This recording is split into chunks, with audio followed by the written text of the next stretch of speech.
আল্লাহ রাব্বুল আলামিন বলছেন সূরা তাহরিম 6 নম্বর আয়াতে বলেছেন, ইয়া আইয়ুহাল্লাযীনা আমানু কু আনফুসাকুম ওয়া আহলিকুম নারা। হে ঈমানদারগণ, তোমরা নিজেদেরকে এবং তোমাদের পরিবারকে জাহান্নাম থেকে বাঁচাও।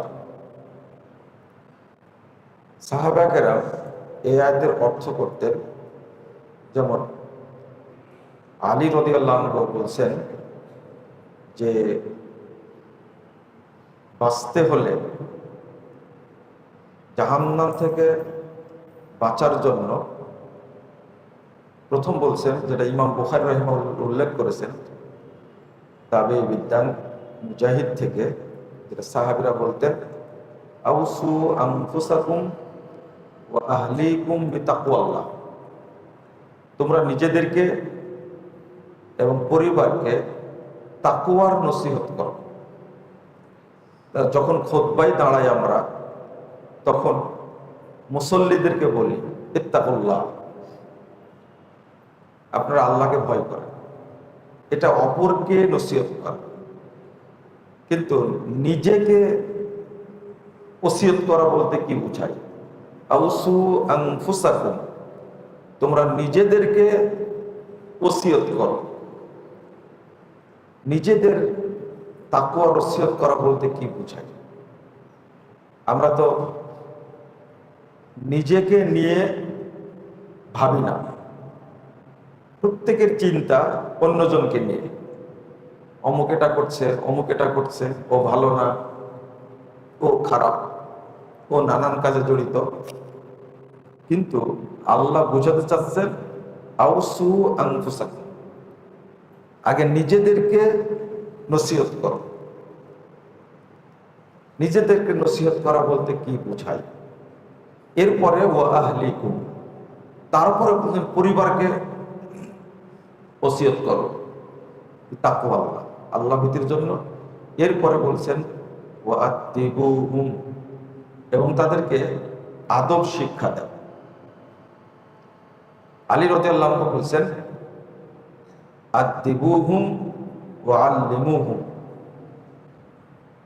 যদি জাহান্নাম থেকে বাঁচতে চাও তাহলে পরিবারকে আদব শিক্ষা দাও। 2 নম্বর, পরিবারকে ইলম শিক্ষা দাও। ইবনে আব্বাস রাদিয়াল্লাহু আনহু আর একটু বিস্তারিত বলেছেন, তাদেরকে আদব শিক্ষা দাও, তাদেরকে তাকওয়া শিক্ষা দাও, তাদেরকে সালাত শিক্ষা দাও, তাদেরকে আল্লাহর জিকির শিক্ষা দাও। তাহলে এই আয়াতটা কু আনফুসাকুম ওয়া আহলিকুম নারা, এই আয়াতটা ছোট্ট হলেও এর অর্থটা ব্যাপক, অনেক বড় অর্থ। আর এই 4টা জিনিসের মধ্যেই দুনিয়া এবং আখিরাতের যাবতীয় কল্যাণ নিহিত আছে। তখন নিজেকে তাকওয়া শিক্ষা দেওয়া বলতে একটু এখানে আমরা খোলাসা করি, নিজেকে বোঝানো। 1 নম্বর, আমি আজকে ফজর সালাতটা জামাতের সাথে পড়েছি কিনা নিজেকে জিজ্ঞেস করা। আমি যখন রাতে ঘুমাতে যাব তখন নিজেকে জিজ্ঞেস করা যে আল্লাহ আমার উপরে ফরজ করেছেন 5 ওয়াক্ত সালাত, আমি কয় ওয়াক্ত পড়েছি ঠিক টাইমে এবং কয় ওয়াক্ত পড়েছি জামাতের সাথে। 2 নম্বর, আমি আমার দায়িত্বটা পালন করেছি কিনা, আমার সন্তানরা তারা সালাত পড়লো কিনা।